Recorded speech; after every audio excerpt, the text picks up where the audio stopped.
Bon, apparemment la nouvelle est sur le point de tomber, donc je ne pouvais pas en parler pour cette prochaine vidéo. Yuki Tsunoda va remplacer Liam Lawson pour le prochain Grand Prix, c'est-à-dire pour le Grand Prix du Japon, c'est-à-dire dès la semaine prochaine.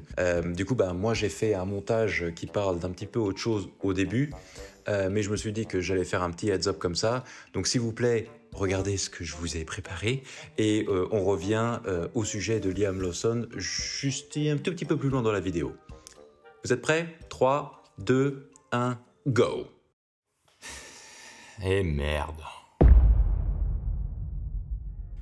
Bon, comme c'est probablement la seule info que les gens vont retenir de ce Grand Prix de Chine, c'est que les Ferrari ont toutes les deux été disqualifiés alors que le week-end s'annonçait plutôt bien pour les rouges. Voilà, victoire d'Lewis Hamilton au sprint ici à Shanghai. Première victoire en rouge pour le septuple champion du monde. Du coup, qu'est-ce qui s'est passé? Hamilton et Leclerc ont tous les deux été disqualifiés pour des raisons différentes. Pour Lewis, l'épaisseur de la plaque de protection attachée sur le fond plat de la voiture, oui, cette espèce de plaque en bois là, affichait 8,6 mm d'épaisseur, soit 0,4 mm manquant pour respecter les 9 mm requis.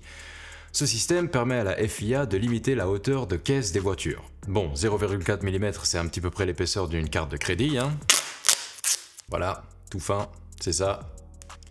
Oui, j'ai mis du tape noir dessus parce que je veux pas vous donner mes informations, hein. Je sais pas quel fou est en train de regarder ça, ça peut être toi, tu peux avoir mon identité, mes informations, tu les auras pas.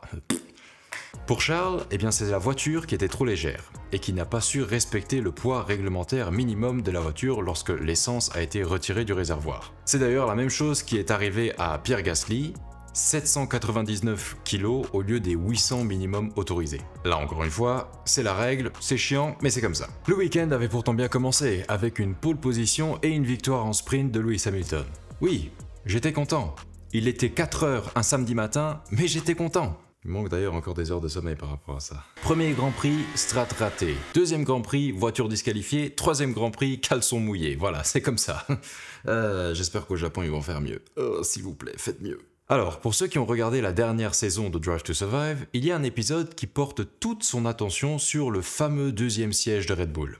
Bon, puisqu'on est ici, j'en profite pour dire que ce siège, c'est clairement devenu le siège de F1 le plus controversé de toute l'histoire du sport. On est d'accord, il n'y a pas plus bizarre comme situation que ça. Non seulement ça détruit la carrière de chacun des pilotes qui vient s'asseoir dedans, mais en plus de ça, Red Bull se tire carrément une balle dans le pied.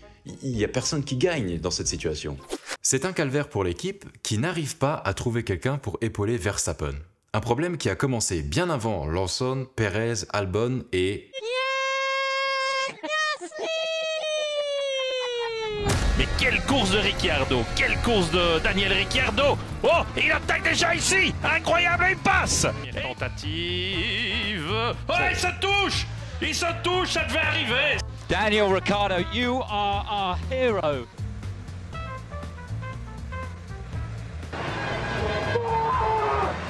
Et voilà, il peut passer, c'est l'abandon. Oh là là, c'est pas vrai. Encore un abandon, ça va faire le 8e.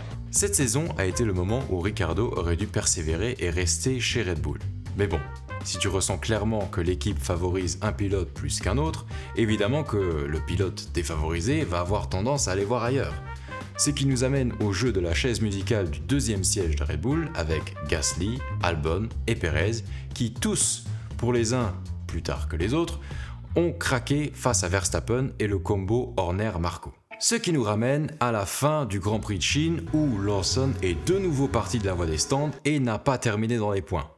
Comme quoi, il y a déjà des rumeurs que Tsunoda va prendre sa place pour le Grand Prix du Japon. Je tourne cette vidéo le lundi 24 mars, donc on verra bien. Et maintenant nous sommes le mercredi 26 mars et cette histoire a clairement pris une ampleur intergalactique, c'est plus une rumeur maintenant, tout le monde en parle et je pense que Red Bull, ils vont publier ça probablement, je sais pas, ce week-end ou alors début de semaine prochaine. J'espère juste qu'on l'a prévenu, Liam Lawson, pas qu'il ait appris ça par les médias parce que... sinon c'est vachement dur pour lui, hein. Le pauvre. Je sais pas dans quelle dimension Red Bull se trouve en ce moment, mais je te rappelle que 2 des 3 derniers pilotes qui se sont fait virer par Red Bull sont toujours en F1 et obtiennent des résultats plus qu'encourageants dans leurs voitures respectives.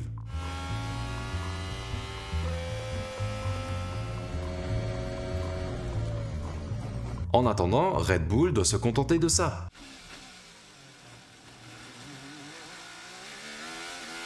Ciao. Et puisqu'on parle de Berman, eh ben, autant dire que ce petit rookie ne s'est pas limité qu'à Lawson.